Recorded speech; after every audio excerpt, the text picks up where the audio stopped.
যারা লিঙ্গ উত্থানজনিত সমস্যায় ভুগতেছেন বা যাদের পেনিস শক্ত হয় না, তারা কেন ন্যাচারাল ইউনানি ও আয়ুর্বেদিক ওষুধ সেবন করবেন।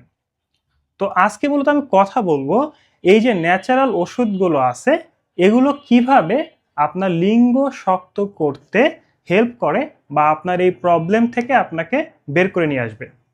তো মূলত আপনারা সকলেই জানেন পেনিস শক্ত হওয়ার অর্থ হলো পেনিসের ভিতরে যে রক্তনালীগুলো আছে সেই রক্তনালীর ভিতরে রক্ত জমা হওয়া। মানে আপনার যৌনাঙ্গে যখন রক্ত জমা হবে তখনই সেটা উত্থান হবে বা শক্ত হবে।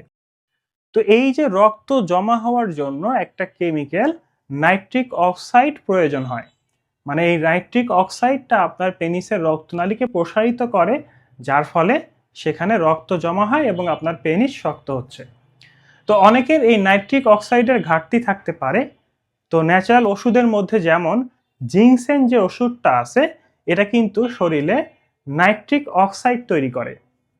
তো এই জিংসেন খাওয়ার মাধ্যমে আপনার শরীরে যখন নাইট্রিক অক্সাইড বৃদ্ধি পাবে আপনার পেনিসের ভিতরে কিন্তু ব্লাড সাপ্লাইটা বেড়ে যাবে, যার ফলে আপনার যে লিঙ্গ উত্থানজনিত সমস্যা সেটা থেকে কিন্তু আপনি মুক্তি পাবেন।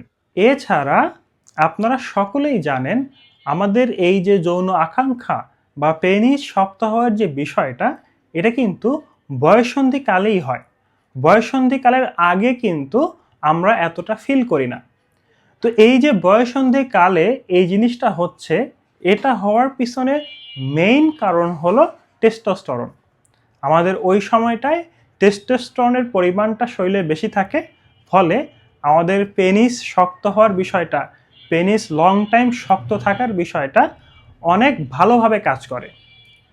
তো বয়স বাড়ার সাথে সাথে অনেকের শরীরে এই টেস্টোস্টেরনের পরিমাণটা কমে যায়, ফলে লিঙ্গ উত্থানজনিত সমস্যা দেখা দেয়।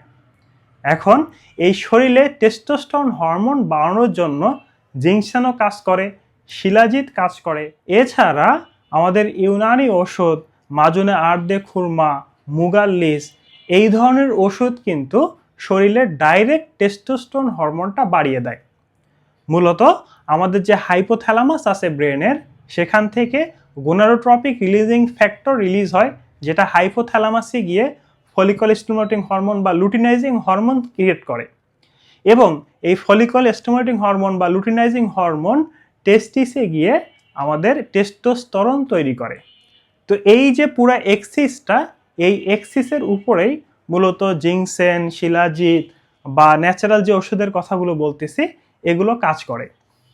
তাহলে যাদের লিঙ্গ উত্থানজনিত সমস্যা আছে তাদের শরীরে যদি টেস্টোস্টেরনের হরমোনের পরিমাণটা বাড়িয়ে দেওয়া যায়, তাদের এই লিঙ্গ উত্থানের সমস্যা কিন্তু কেটে যাবে। ইউনানি মেডিসিনের থিওরি অনুযায়ী আমাদের ভাইটাল অর্গানে যখন দুর্বলতা দেখা দেয় তখনই মূলত লিঙ্গ উত্থানের সমস্যা দেখা দেয়।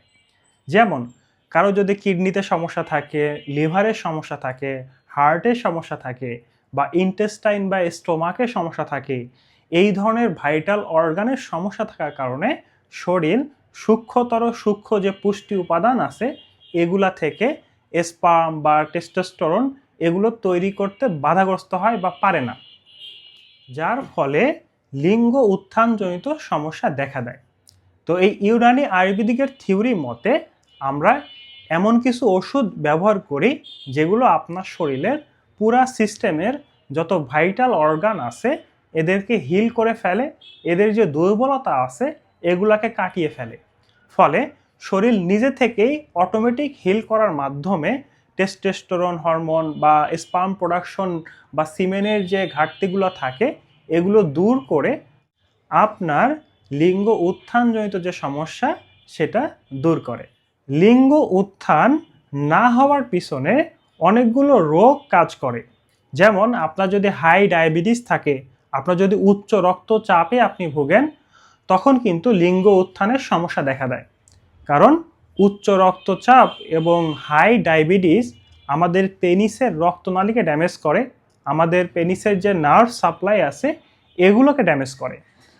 তো আপনার যদি এই রোগগুলা থেকে থাকে আপনাকে অবশ্যই এই রোগগুলোকে নিয়ন্ত্রণ করতে হবে। এই রোগগুলো নিয়ন্ত্রণ করার পাশাপাশি আপনি ফিজিক্যাল এক্সারসাইজ করবেন, ন্যাচারাল যে ওষুধগুলোর কথা বললাম এগুলো সেবন করবেন, এবং 2 থেকে 3 মাস যদি আপনি এগুলো ফলো করতে পারেন তখন দেখবেন যে আপনার লিঙ্গ উত্থানজনিত যে সমস্যাটা এখান থেকে সম্পূর্ণরূপে বেরিয়ে আসতে পারতেছেন।